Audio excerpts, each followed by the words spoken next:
Well, hi there once again. It's great to see you. I'm John Dykes. This is The Top Corner, and I can tell you that I'm coming to you from my home studio somewhere in Asia tonight. We've got two guests joining us from Asia. We've got one joining us from Moldova, and we've got one joining us from just northeast of London. So I think it's fair to say that we're going to be all over the place tonight. Nothing new there, then. All right, let's just remind you, this is your show as well, and we love to hear from you. If you get in touch via our social media platforms, get in touch, send us questions. We always enjoy that. And if they don't make it onto this show, well, it gives us ideas for future shows. Here's what we've got for you today that will get our guys talking and hopefully get you guys talking as well. Are Barcelona back from the brink? We've been watching them in action domestically, fine. Champions League just had a little bit of a blip, but are they back from the brink? Certainly looks as if things are going nicely for them. What do our guests think? And behind the scenes, I don't know if you're fully aware of this one, but they have gambled financially on the club's future, or rather, Joan Laporta, their president, has done so. Is it going to pay off? Will it pay off? Have they gone too far in the levers they've used financially? And we're going to get into some pretty radical territory with that. So we thought we'd go even further than that and get into how would you reinvent football if football needs to be reinvented, if new revenue streams need to be opened up, if new audiences need to be explored. What would you do? Let's get to the guests, and we've got some pretty open-minded guys who are going to be dealing with this, none more so than David James, who joins us, a regular on the show. David, good to have you with us once again. I hope you're feeling creative today, because we're going to take you in some very interesting places. I'd also like to welcome Don Hutchison to the show as well. Don's a regular on the show as well, and Don, of course, is based in the UK, so he's going to be giving us the very latest take on the way he has been reading and hearing and consuming football over there. Don, good to have you with us. But this is a show for the fans, and I'm delighted to say that we have got a FC Barcelona fan on the show right now. We do so in the shape of Anand Mishra. Anand, good to have you with us. I think you're joining us from Mumbai. Tell me this, if I'd said, like 3-4 months ago that we'd be getting a Barcelona fan on the show, do you think you'd have been coming on all smiles and happy about the start of a season? Or do you think it might have been you coming on here saying, oh, things are still not going particularly well for my club? How happy are you with Barca right now? I think I'm very happy. If you would have asked me if I was happy a couple of seasons ago, or maybe the past few seasons, maybe I would have had that reaction, oh, things are not going great for us. But looking at what Joan Laporta and the players have done on and off the pitch is something very cheerful for fans, and this was something that we were looking forward to.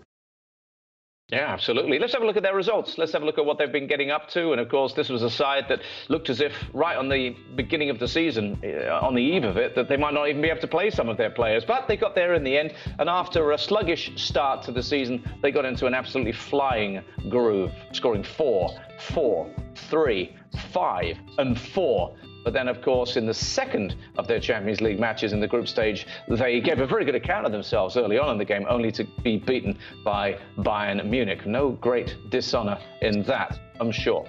So, Don, why don't I come to you first? Have you been surprised by Barcelona with that many new signings and that much going on behind the scenes and the way they've got off to a decent start on the pitch this season? Not surprised in terms of how they've started. I just think the Barcelona model, John, I think is one where we're all watching on in the summer thinking, they're getting and accruing so many good players. How's it going to work? Laporte bringing in so many players and Xavi trying to play his style. I was on comms for that Bayern game. It doesn't tell the full story. Barcelona for 45 minutes, John, were absolutely superb. And Lewandowski, former Bayern player, had a couple of big chances. For him, actually quite simple chances. One of them, the right foot volley.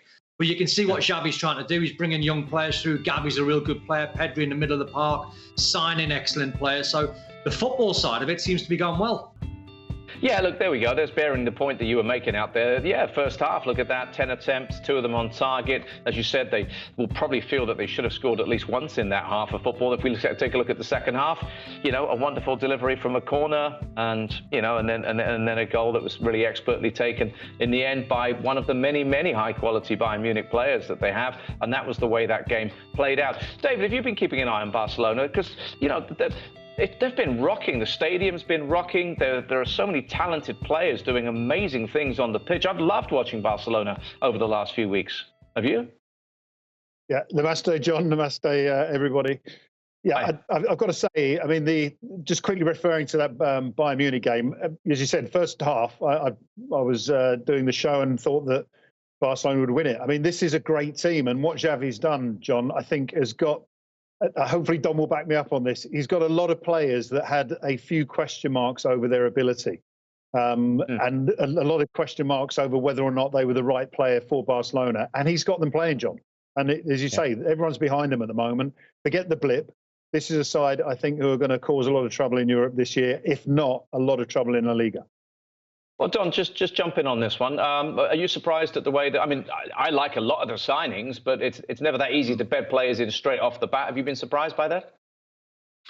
I think they played some good football. I think the only contradiction to what Xavi's trying to do, in my humble opinion, and Xavi's the manager, I'm not, but I know through the individuals and the players that he signed, and Marcos Alonso one, Andreas Christensen another from Chelsea.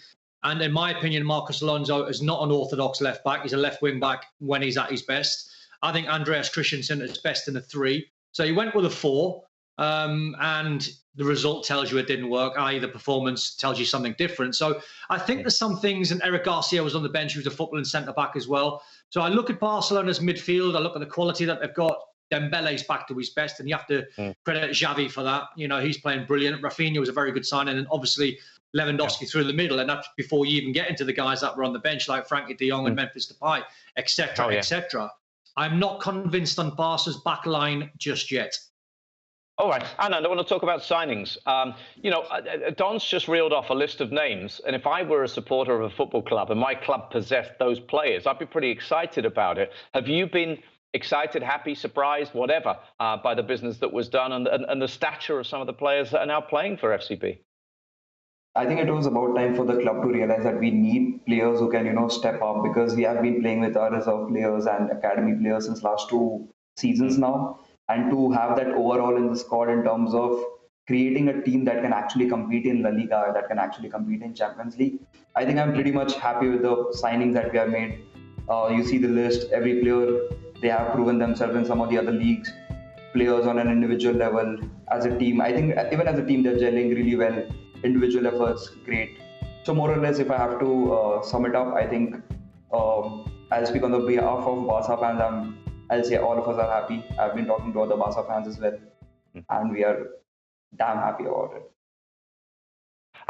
Okay, what about the players out? I mean, there's obviously been an amazing amount of dealing that was done at this football club here, and a total reinvention, if you will. And you got to go back some ways as well recently and find that there were players in. Aubameyang was only there 5 minutes, but in and out, a successful spell. Coutinho was the big one, obviously, and has been such a defining feature financially of Barcelona in recent times.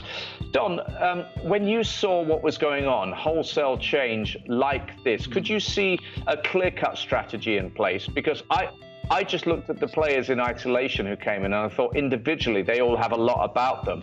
But the key always is integrating them with players who are there. And I've been fascinated. Some players I thought would leave the football club, but now they're playing a very important role. And other young players, and we know who we're talking about here, Pedro in particular, are the ones that are being groomed for the future, right? Yeah, there's a side story to what you're seeing on that graphic. There's lots of loan signings. There's lots of guys that have gone out on a free transfer.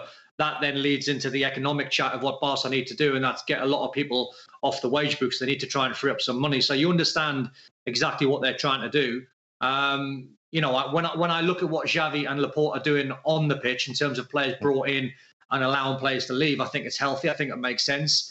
There was a lot of chat about Frankie de Jong moving in the summer. I never really felt he was going to leave Barca because he's a brilliant player, and the links were to Man United. I didn't really see that, and I didn't understand why he kept getting linked, apart from the manager likes him, but he was never going to go out the Champions League. So I think with Xavi keeping his best players and allowing players to go on loan or free transfers, I think it makes sense, John, because of the state that Barca were in. I think they needed to clear the decks and get new blood in and allow lots of players to move on, and as I said, free up the wages, if you like. Well, the other thing as well, David, and I think this is the key thing for me, is that I mean Barcelona, and they keep throwing a lot of blame at the former president, don't they? That's one way they're doing things. Were almost notorious for not getting it right. There was a period when they just looked at their business and thought, what are they thinking? What are they doing? And then that started to turn around, and we saw some short-term deals, and we saw players coming in. But I have to say that trading out Aubameyang and getting Lewandowski, one of the greatest strikers that European and maybe I would say world football has ever seen, that's got to be one of the best deals that any club has done in recent history, right? Yeah? Yeah, well, when I put a question mark, John, I wasn't saying these players aren't good, and Lewandowski falls into that question mark category. At his age, the question mark is, can he continue to knock the goals in as he was doing at Bayern Munich. So it's a loose question mark, get me right. When you look at the likes of Depay coming to the club, given his background, there's a question mark. You bring in Bellerin, there's a question mark. All these players have a little question. The strength of the manager, John, and this is where I think Barcelona got it right. They've got the right manager to be able to manage these players. Bring in Aubameyang in, do a deal for us, get us in the Champions League. Thanks very much. See you later. Let's bring someone else in, and we'll just continue on that role until we are solid in a point where then we can go and buy the best player in the world at the best age, best price. Well, I think just, Anna, I'm going to leave the last word with you before you move on from this. As a fan, I mean, I see so many positives, whether it's the young players, even Dembele. Dembele is for so long been, like isolated, left on the outside or what have you. I'm looking at the contribution on the pitch. I'm looking at the creativity. I'm looking at stuff that's happening there. And I think there's a lot to be excited about. So do you think it's sustainable? Do you think this is a team that can succeed this year in the short term and continue to succeed on a number of fronts? So if you look at it from an overall perspective, it's a new cycle that is beginning in FC Barcelona right now, with players coming in on short-term period, maybe on a loan for half a season or maybe for 2 years. It's a cycle that begins when you start with short-term goals and then you end up achieving your longer goals. So I think this is the way ahead. This is what Laporta has done in his first year of first presidency year, and this is what he's repeating now. And it's a tried and tested method which he's going ahead with, and he has the right people to guide him. All right, Anna, great to see you smiling. You haven't stopped smiling all the way through this segment, which is fantastic news, and I can fully understand that. Right, okay, what we need to do, though, is we need to address something that I'm sure you've all been shouting at and yelling at the screens. Yes, but what about the money? How have they done this? Yeah, there have been some very strange and very radical deals done. You might even say they've gambled on their financial future, and that's something that Andy Mitten's going to join us to discuss in just a moment, and it's an extraordinary story. So, David, we'll see you in a little bit. Anna, thanks very much for being with us. Don, we're about to have our minds blown by some of the deals that Joan Laporta has been doing as we come back with the financial side of what's going on at Barcelona after this commercial break. See you soon.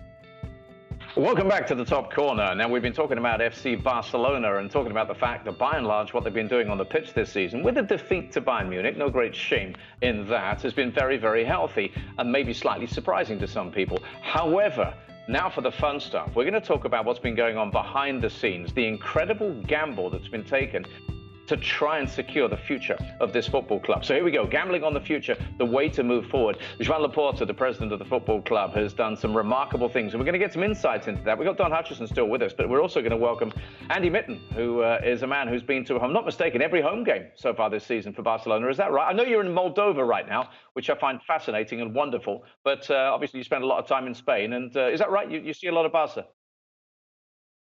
Yeah, I've been going to Barcelona games for 20 years. I've been to every single home game so far this season. Average crowds over 80,000. Complete change in the mood compared to last season. The fans are behind Xavi.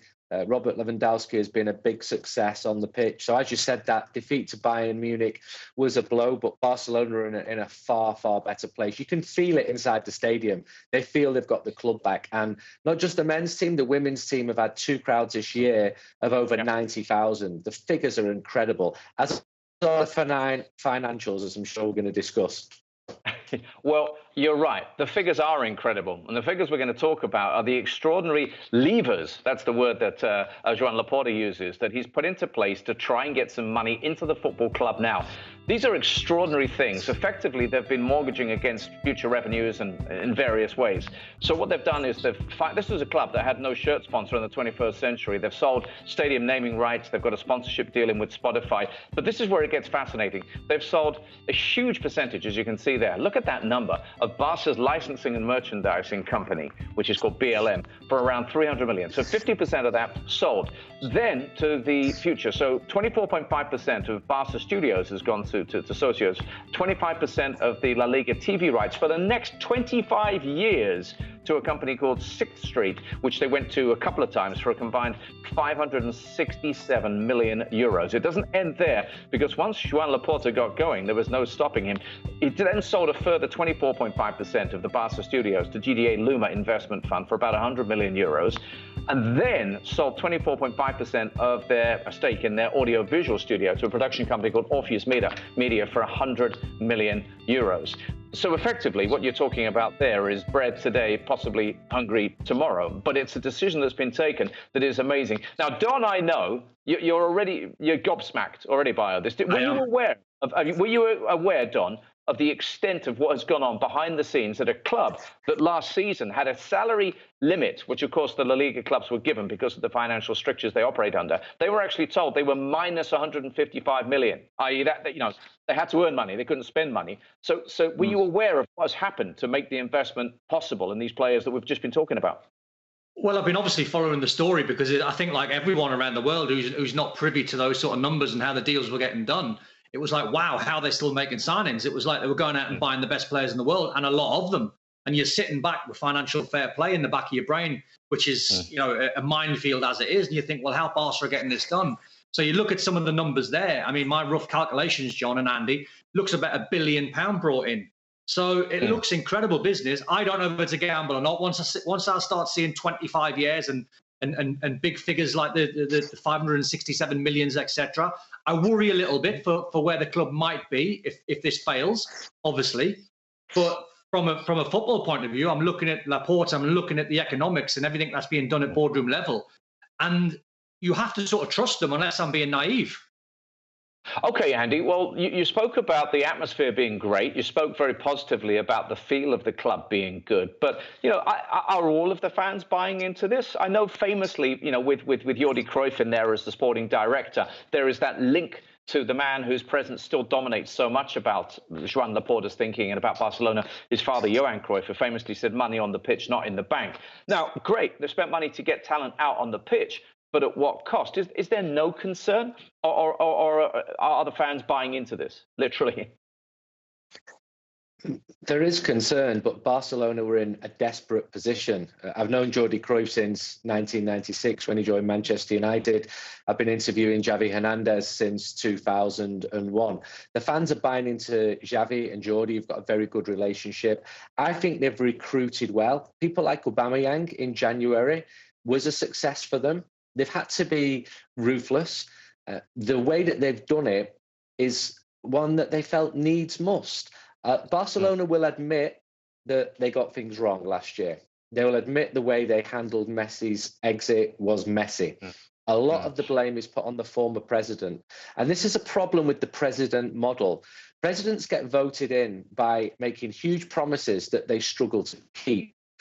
So just before the previous president left, he gave huge, absolutely huge contracts to several players, including Frenkie de Jong. The players happily signed them. And then the people who came in afterwards were like, this is not sustainable. The debts were already really high. So, it's not a great look mortgaging the future of the club. But they felt they had no other option, because if Barca are to have any chance of surviving, they've got to be successful. But Barcelona have had to do this, haven't they? They've gone from a club that had this ethical foundation, these principles that they stood fast by, that they weren't a commercial machine. They weren't of that ilk. They were in direct contrast to a number of their rivals in Europe. Let's have a little look, shall we, at the journey they've gone on and the turnaround in this sort of thinking at the football club, and that will just give you a sense of where they've been and what they've turned into. Remember, they never had a shirt sponsorship or a major sponsorship until 2006. They refused it, as a position of honor. You wouldn't sully the Barcelona jersey. But then they reached an agreement with UNICEF, and they had them as a shirt sponsor. But again, remember, they did it without receiving any revenue. Instead, they contributed. In fact, they spent money. They went to UNICEF causes, committing about 1.5 million euros per year. But then in 2011, it was the deal with the Qatar Sports Investment Group that brought in 30 million per season. So you could see pragmatism was suddenly coming into play at this stage. On they then went. Once they went down this path and got themselves, of course, remember, into trouble, they had no problem whatsoever in 2016 because Rakuten came in with a deal worth 55 million euros or so, Japanese e-commerce company that we all know. Deals were done with Qatar Airways, Beko as well. But then with Messi leaving, and we've already alluded to that, and that gave them a major financial hit. That took money away from them. And that's when we got to a position where we were looking at a club that suddenly found itself in financial trouble, which the pandemic only accelerated. So they'd accrued debts north of 1.35 billion euros by the end of August 2021. And what have we seen now? Well, we've seen this 4-year deal with Spotify, around 400 million euros, shirt sponsorship, stadium naming rights coming in for the next 12 years. So that is a dramatic turnaround. And again, Andy, and sorry, Don, I'm just going to have to stay with Andy on this one. The fan culture of the football club, and we hear about this a lot. You know, you have the Germans with their fan ownership models, and we've even seen the Germans protesting against games being, called off in the Premier League. They always have an opinion on something. But what about the Barcelona fan base? Are they comfortable with this turnaround, 180 turnaround really in certain areas? Football fans are sated by success. Barcelona are so far from what they used to be. I used to really be attracted to them because they didn't have that sponsor on the shirt. They refused to tarnish those famous colours. They're an extremely commercial beast now. They're trying to expand in every market possible. And some fans are uncomfortable with that. Barcelona have got a huge problem with the way some of Premier League teams are owned. This idea of a club being state-backed. They're very uncomfortable with some of the ownership models. Barcelona ultimately is owned by the fans. And this is very noble. But who puts the money in? Because PSG, Manchester City, Chelsea, they've all had hundreds of millions of pounds put in forms of investments. Barcelona's got to come from the fans. And if you can't get it directly from the fans, you've got to turn to the sponsorship that you're mentioning or the future mortgages. Another point, they're trying to do Camp Nou. They've been trying to do it for 10 years. It's supposed to start in 1 year's time. A complete redevelopment, like Real Madrid have done as well. But this idea of them being super fan-friendly, ask visiting fans of Liverpool or Manchester United or Tottenham how friendly Barcelona are when they're charging 119 euros for the worst tickets in the stadium, high up on the third tier. They don't have a high opinion of FC Barcelona. No, I get that. Don, I want to show you some more numbers. I want to look at, because you see this whole gamble. When you gamble, it's predicated on the fact that you hope you're going to win in the short term, right? That's what this is all about. They've gambled on the future, but they need to do this because their revenues have dropped off. Now, of course, everyone's revenues dropped off when it came to the pandemic. However, look at what they went from in 2018-19. And as Andy said, by that stage, they'd become a commercial machine, a commercial beast, if you will, over 900 million in revenue. Suddenly, you're dropping off. They made close to $1 billion in 2018-19, but that's down to 631 in 2020-21. Then you bring the Messi factor in. Just look at what Rakuten did, for example, and suddenly they got themselves into a hole. So, Don, I mean, you and I aren't going to pretend to be bankers, finance experts, or anything of the kind, but I think we know that they need to start finding some success soon. And then I guess beyond that, that success has to be about more than just prize money. It has to bring, I suppose, added value to the brand in some way. Is that the way you would see this? I mean, Andy will tell us more in a minute plan, but that seems to be what they have to do. Yeah, I agree. I mean, I love listening to these conversations, and sometimes it's good for people like myself just to take a step back and listen to people like Andy, because they're so much more knowledgeable on this than I am. I'm a football man, so trying to get into the economics of things is fascinating for my brain, and it's fascinating for my eyes to actually see what's going on and try and understand what's going on. But I think Andy's absolutely spot on, where some of the big clubs in England have got so much money behind them. Something had to be done at Barcelona, because the fan ticket money, even though it might be 120 euros or even more, that's not going to pay all the wages and all the transfer fees that's getting Lewandowski and getting some of the best players in to try and compete with the likes of maybe Man City or Chelsea and some others around Europe. So it is fascinating. It is understandable, the model that Barcelona have gone down, because I think they had to. In the back of my brain somewhere, when you still say it's a gamble, it's a gamble. And that's where the foresight tries to come in, where you go, well, actually, what's going to happen? Well, unfortunately, Andy will tell me, I don't know what's going to happen. But all I'll say is I get the feeling now watching Barca, especially this season, and what Xavi's doing, the football side of it looks really healthy. Okay, that's a really good point. Now, I'm going to build on that, Don, because what we can do, Andy, is we can say, yeah, in the traditional model, you bring, sexy, exciting, glamorous players in. You're going to have people wanting to sponsor them. You're going to have that. If they deliver success, then obviously the brands will come. The commercial values can be renegotiated. But I think what was really telling for me was that the identity and the nature of some of the things that have been mortgaged or sold off, tech, audio, visual, because the future of football is in so many ways, these new ways, these innovations in which they engage with fans, new platforms, new delivery mechanisms, new ways of getting fans immersed and engaged in the football experience. That's a smart play, if you ask me, because that's where the growth in football is going to come. I know it's something we might talk about later on this show, but that's a smart gamble, isn't it, in some ways? But Barcelona is a huge international club, and only a tiny fraction of those supporters can actually go to Camp Nou. So if they're engaging with fans in different ways, they might well show to be very wise with what they're doing. There's a couple of other factors. Tax rates in Spain are very high. Barcelona are suffering for this. They find it harder to attract players. However, and I've spoken to the people bringing the players in very recently, they still feel that FC Barcelona is more attractive to a footballer than any other club in the world, alongside Real Madrid. And I'm not a Barcelona fan, but I think I would agree with that. I think if you said to every single Liverpool and Manchester United player, you will receive exactly the same wage, would you prefer to be here or Barcelona? I think you'd be surprised how many say Barcelona. It's a wonderful city to live in. The climate's good. Frankie de Jong did not want to leave there at all for many, many reasons, and neither did his partner. So Barca, they've got that advantage. They've got the history. It is still the biggest stadium in world football in regular use, 99,000 people. So it's very attractive in many ways, but clearly they've come out of a very desperate position, and they're still pretty desperate. If things don't go right this season, they're going to be desperate as well. Okay, last thing, guys. Just now, we put that little thing up at the bottom of the screen saying, has Laporta's gamble paid off? I want to rephrase that. When will we know? When will we know, Don, whether Laporta's gamble has paid off? Well, I think in the short term, the work that Xavi's doing, the players that Laporta and Xavi are bringing in, they've got to win the league. They've got to win La Liga in the next, I would say, 2 or 3 seasons. They've got to win the big one, the Champions League. That'll bring more revenue in. That will allow some of the big debts to be paid off. But as I said before, it's one of these where I'm looking from the outside, watching in, John, and I'm fascinated to see how it goes. Okay, Andy, answer the same question, really. When will Barcelona know if it's worked or not? It's working at the moment, but the season's still young. The team is far better than it was last year. Fans are very frustrated that Xavi's rotating so much. They're saying the best teams don't change the defence every single match. So it's still a work in progress. Lewandowski amazes me. Pedri, Gavi, they're incredible. Barca would have loved to have sold De Jong to brought the money in, but they've got a top team and they're still fantastic to play. There is a buzz back around that club, but there's so many buts around that buzz because of how it's been funded, and it needs to work. And if it doesn't work, Barca are going to be desperate again.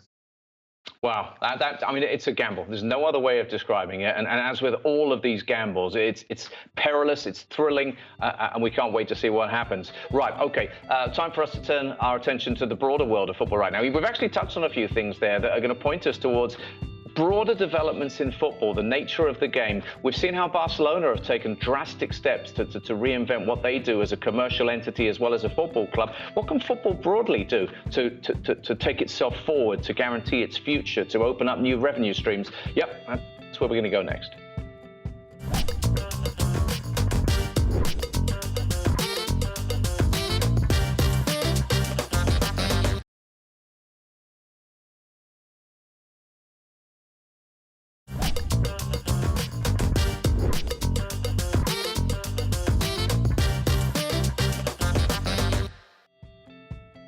Welcome back. You're watching The Top Corner. We've been having all sorts of fun talking about FC Barcelona so far on the show, but we're going to broaden our conversation right now. Let's remind you about the Champions League results. We're 2 rounds into this quick rush group stage that we're going to have before the World Cup comes along. And there were some significant games this week. Of course, you've been watching it across the Sony Sports Network, so you know all the stories here. But as we suspected from the get-go, there would be one or two big clubs who might find themselves maybe falling by the wayside without time to make it up before they come to an abrupt halt at the end of this group stage. Chelsea being one of them. The last game under Tuchel, of course, disastrous. The first game under Potter in Champions League football, not the result they would have wanted, even though they did take a point from their encounter with Salzburg. So the reason I'm focusing solely on that one is we're going to talk right now about something that I'm sure caught your eyes and your ear. The new owner of Chelsea Football Club has been very visible, very vocal lately, and Todd Boehly had something to say about a suggestion, a proposal that he mooted while speaking, I think, at a conference about the Premier League. And he said, I hope the Premier League takes a little bit of a lesson from American sports and really starts to figure it out. Why don't we do a tournament with the bottom 4 teams? Why isn't there an all-star game, for example? You could do a North versus South all-star game in the Premier League and fund whatever the pyramid needed very easily. Everyone likes the idea of more revenue for the league. All right, so that was Todd Boehly. What's interesting about that is I think people have leapt on this one, and we'll give you some examples of reactions in just a moment.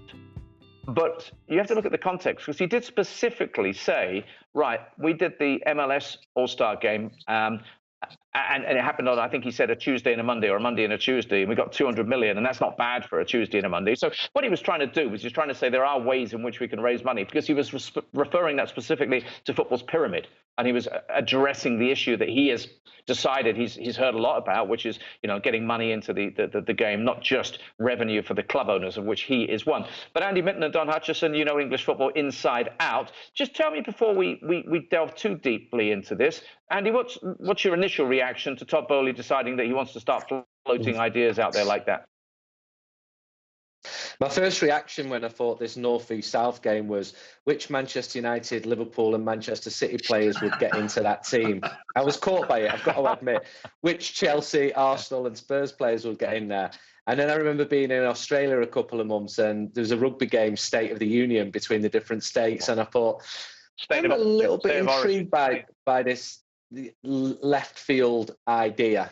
I'm not completely sold on a lot of what Todd Boehly is suggesting. I agree with Gary Neville's idea of the football regulation. I think that fit and proper persons tests are not working in the UK. But yeah, you asked for my first reaction, and that was it. The idea of Manchester United and Liverpool players. I mean, Don's worn the shirt. What would it have been like to play alongside Manchester United players? Or would he have improved you, Don?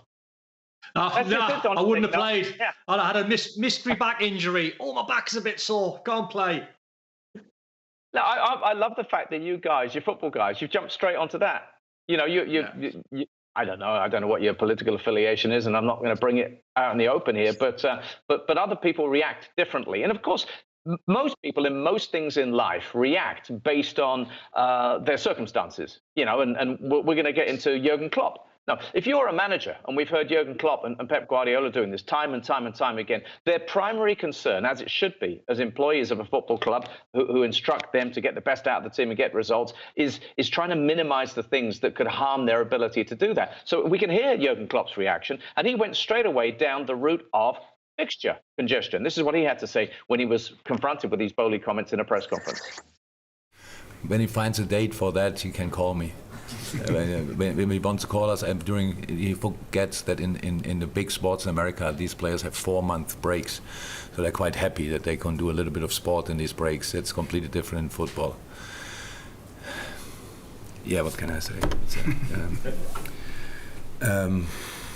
Does he want to bring Harlem Globetrotters as well and let them play against a football team? I'm surprised by the question, so please don't judge my answers too much. But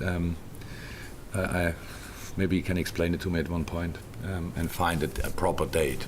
And then, yeah, not sure people want to see that, but imagine that. United players, Liverpool players, Everton players, all together in one team. It's not the national team. It's just a northwest and northeast together. North-south. Yeah, okay, north against south, it means northeast. And Newcastle, well, interesting game. And all the London guys together, Arsenal, Tottenham, great. Now, again, he's done it as well. You know, once Jurgen got the thing about fixtures out the way and a silly little line about the Globetrotters, he started thinking, okay, interesting game, that one. We will come to that, boys, in just a moment. We will come to that. But I think we can't overlook the fact that you've alluded to Gary Neville as already. Gary's, always willing to, very willing to jump in with a sort of, socio-political comment as quickly as he can. Jimmy Carragher tends to do something similar, but you often wonder whether it's just the two of them working in tandem or opposition. Gary said, I keep saying it, but the quicker we get the regulator in, the better. Now, that's fine. He's talking about regulating the industry. US investment into English football is a clear and present danger to the pyramid and fabric of the game. They just don't get it and think differently. They also don't stop till they get what they want. I don't know, for a man who's as enlightened and educated as Gary Neville, that seems a little bit, jingoistic and xenophobic and insular. I don't know. I mean, surely the American owners have come in and they've always said, haven't they, Andy? They have always said, all of the owners, that compared with the American model, English clubs don't make anything like the revenue they should do. So they're very much motivated by that. But Bowley did specifically talk about the pyramid, didn't he? He said, if you guys are that worried about making money for the game broadly, maybe you could explore some initiatives such as an all-star game to make it happen. So I don't know. I think Gary's talking about one thing, a regulator, which is fine, but I don't necessarily think the context for that is right. What do you think? I think there should be a regulator. I think more money should trickle down. I think these cliffs that you get from being relegated to the Premier League, then the Championship, and even into non-league need to be smoothed out. I think Gary's talking from a position of being a Manchester United fan, where he's seen what he perceives to be the damage done to the club by the Glazer family, who did come in and say Manchester United have got untapped commercial potential. And they were absolutely right. And they started dividing the world up into these geographic regions and saying, have we got a wine sponsor in South America? Have we got a technology partner in Japan? And Manchester United exploited that quite ruthlessly, but it's slowed down a bit now. So Gary and a lot of United fans and Liverpool fans are circumspect about the motives of some American owners.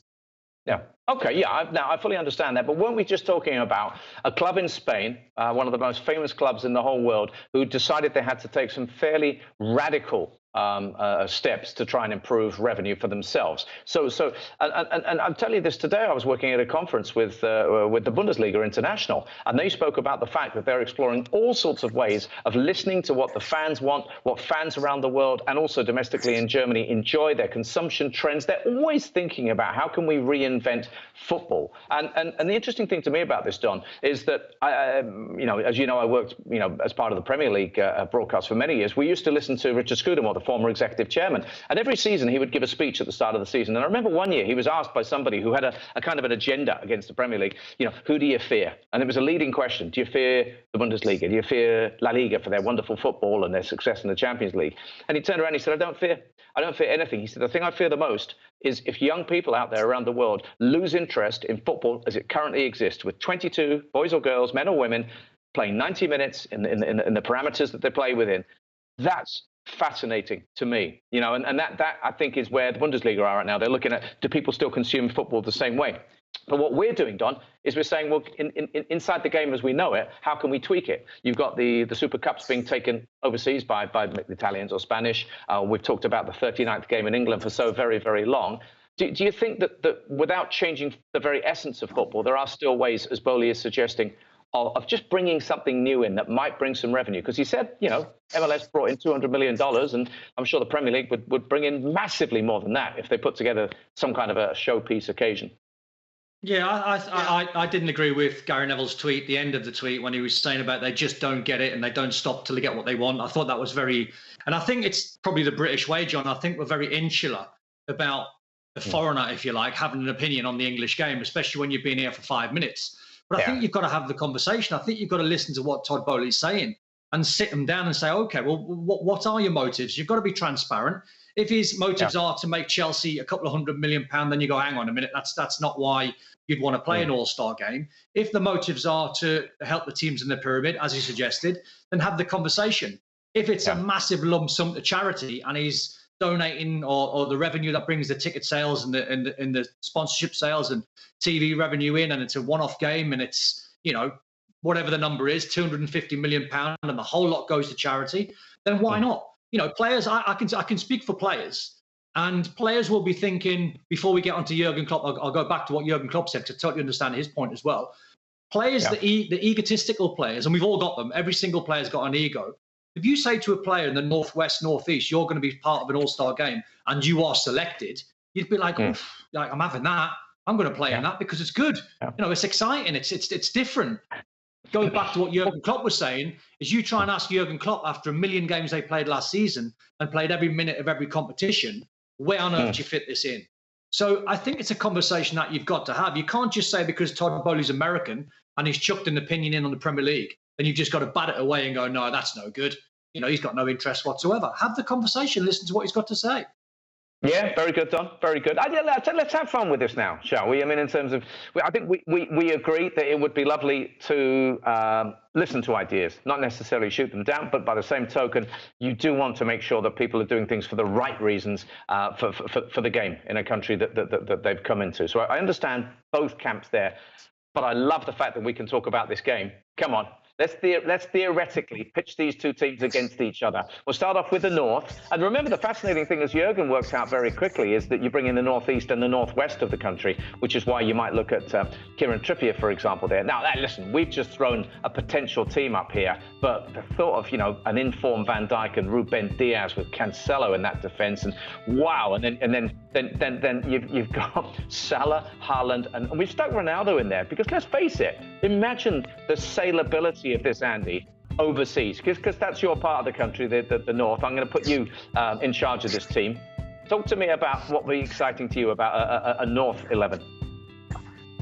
Well, the headlines of Ronaldo got in the team comprised of the best of the Northern teams, but wasn't currently getting in a current Manchester United team. That would amuse me at no end. These questions keep coming up to me. How do the fans travel together? When Manchester United go to Liverpool, vice versa, there's huge police presence, there's segregation. So if Todd Bowley's coming at this from an American mindset, which is fine, I respect that. When you go and watch US sports, games don't need 900 police to keep rival fans apart like they do in the UK. That is the reality on the ground. As someone with an affiliation with Manchester United, it worries me how few Manchester United players would get in a current team, because I remember speaking to Don quite recently, and he was saying that some of the players he played against, and I suspect most of them would have got in that team. So at the moment, it would be a Manchester City and Liverpool side for the North. Don't forget Newcastle, Andy. Don't forget what Bruno Guimaraes. Don't forget him. Yeah, he's good. He's a good player. I watched him play for Lyon against Manchester City in the Champions League, and I thought, whoa. Lyon had a midfielder for 20, 21 and 19-year-old. I thought, this is brave. And then they won. So I know he's good. And I know Kieran Trippier was a big success at Atletico Madrid. He's a very good player.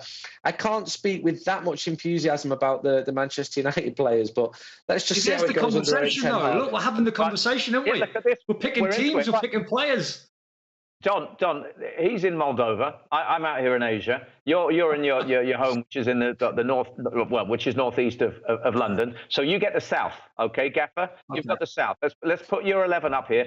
Sorry, by the way, to anyone from the Midlands, you apparently don't exist in this competition. But we've got the south up here. So okay, Don, talk us through what you would be doing here, because Chelsea's struggles, I think, impacted this team. Yeah, well, listen, John, I'm never going to forget my roots. So you can pick the best South team in the world, but the North is always going to win, in my opinion.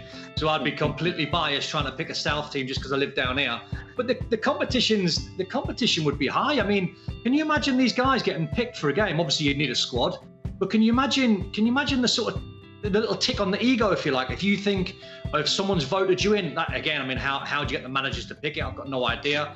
Is it based on stats? I've got no idea. You know, but it's fascinating because we're having the conversation. It's almost fantasy football, if you like. So how it works, I've got no idea. And to be honest, I don't think it ever will. But listen, it's worth the conversation. It's worth a little bit of a fun factor. Well, if it's worth the conversation, it's worth the prediction. Who wins it, Andy? I think Northern England has always produced better football teams, and I don't see any reason to change, and I don't suspect that Dom will dispute that. Hang on. As a fully paid up Southern softie, I'd love to dispute that, but I think on paper I'm looking at the North. There you are, Andy. Thank you so much for that. Safe travels. Enjoy the game and all the work that you're doing, and we'll see you again soon. So that's Andy signing off from us right now. We've got David James joining us as the show continues, and it's just been fun. Come back for a bit more in a moment.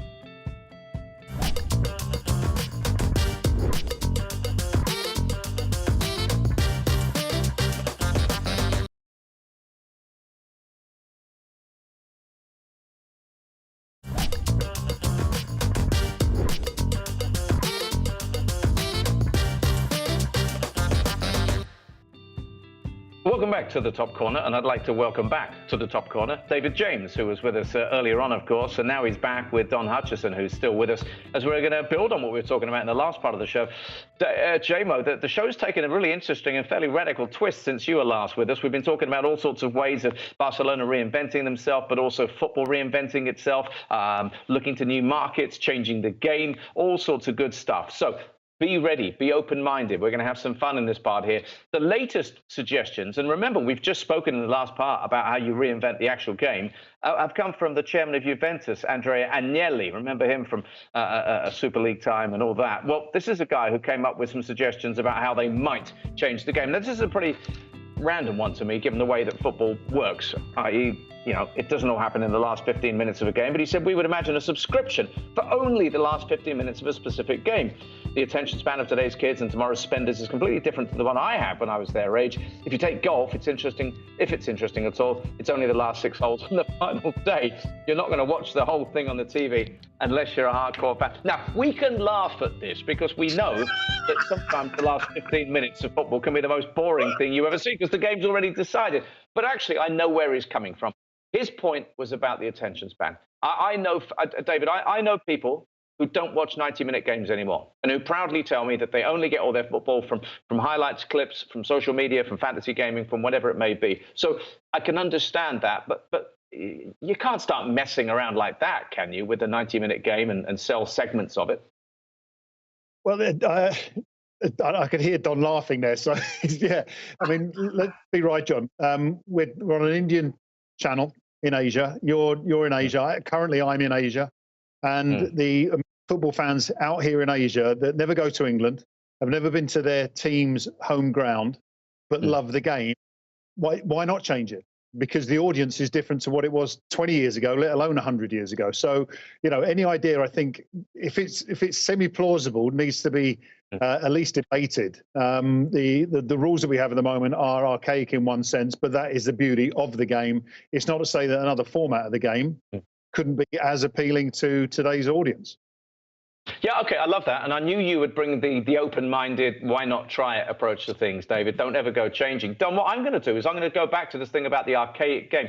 The game hasn't really changed that much in 100 years. Now, I'm not saying I've been watching the game for 100 years, but I've been around long enough to remember when there was only, you only had like the one substitute. I remember Keith Peacock, I think it was, Gavin's dad, being the first substitute. I also remember when games were just full of people. Jamie, if you'd been in goal, and you'll remember this, just passing the ball back to the goalkeeper non-stop. I mean, incredibly horrible to watch that. So these are the two most significant changes for me. But Don, of course, Arsene Wenger is also somebody who has, in his role as a sort of FIFA development guy, come up with ways of trying to reinvent football. And the professor is always worth listening to.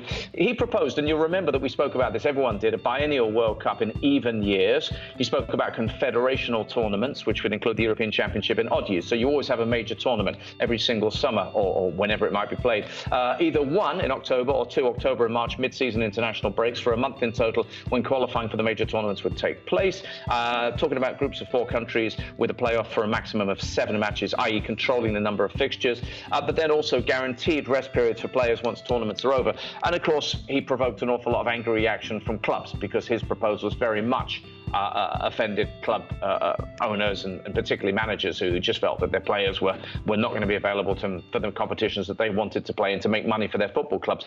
But Don, we've thrown a lot out there. If we're not going to change the basic nature of the 22 players chasing the ball around over 90 minutes, which modifications to the actual game? And I don't really want to get into really wild changes just yet. But what would you go for in terms of how you would change football based on what it essentially is right now? Well, I love the fact that you got me and JMO on, and any sort of analyst or psychologist would look at the suggestions that me and David are going to suggest, and it would tell you everything about our character. I absolutely love that JMO is going to come at this from a completely different angle. That's typical him. But I mean, Agnelli's one, going back very quickly, John. I mean, what if the game's 5-0? You're not going to tune in for the last 15 minutes of the game if the game's done. I mean, my one is, and I think the first one should be, exact stopwatches to be used when the ball goes out of play to ensure a full 90 minutes. There's been lots of talk about, the ball actually being in play for about 57 to 60 minutes. So you're getting a lot of time that's being wasted. So I think that one could be done very quickly and very easily. Increase the fan experience in the ground, singers, dancers, performers, etc., to make it a little bit more enjoyable for the younger audience. If they're sitting there winter time and they're absolutely freezing and it's -5, you've got to make sure these youngsters are entertained, and that can be before the game, half time, end of the game. I'm looking forward to JMO's. Mine are very simple because that's the type of guy I am. Quite basic, quite honest. I'm down the middle. I'm looking forward to what JMO's got to offer because I know he's going to tickle me. All right. John, well, David, react to Don straight off, and then we'll see where we go with that. Well, first things first, I mean, if you wanted to play the entire 90 minutes, then the game would be 2 hours long at least. So I think, if anything, you reduce the amount of actual game time. But I agree. I mean, if you've got a stopwatch, it makes sense. Everyone plays the same game that way, and time wasting doesn't become an element. With regards to the entertainment, Don, have you forgot about the Hammerettes? We both at West Ham. Yeah. Well, the Crystal Palace girls, I think, started it, didn't they, in the 90s? And the Hammerettes, yeah. Yeah, so sorry, Don, but it's -5 and they're dancing. Come on, have some I'm just trying to come up with something. Mine are basic. Let's get into JMO's because they're going to be amazing. David, I'm really interested in hearing yours because I've thrown a few out earlier on from when I was talking with the Bundesliga guys today. Right, here you go. What have you got for us? Well, the first one, as you can see there, is rolling substitutes, and in the sense that a lot of lads, a lot of people, shall I say, who follow football at the moment play 5-0s, and 5-0s generally are rolling subs. So that kind of analogy would be used to it. But what you then encourage or allow, and I've used David Beckham in our example. David Beckham retires from the game because he can't run for 90 minutes or even 60 minutes. But what he can do is take a terrific free kick. If you get David Beckham onto the pitch to take the free kick, he scores or not scores, comes back off and replaced by the player that can do the running about, people will tune in just to wait for the David Beckham free kick. It also opens up another avenue for a style of player who can't do the full 90-minute game. All these YouTubers out there who show everyone how good they are at free kicks, or maybe they could be essentially part of the special teams. So that's the actual in-game play, not tinkering too much what we already have. The second option here is basically just effectively creating a new game for a new market, because as I say, we're in Asia, the show is in Asia. There's a lot of fans out here who would quite happily, because they don't travel to England, go and watch their team or a team, their star player. It might be David Beckham, it might be Ronaldo in a couple of years' time. Basically, this new team creates a new style of football, and it basically caters for everything everyone wants, John. Shorter games, more subs. JMO, who gets David Beckham? Is that just Man United? Well, I'll tell you what, and any of the Indian Super League fans here will know, we had the voting at the beginning, or I forgot the name now. At the beginning of the first season, the auction. Oh yeah. That style of thing, that razzmatazz in every American sport, it seems to be a big thing. Why not in a footballing context as well? Done properly, it could work, John. It could. It might not.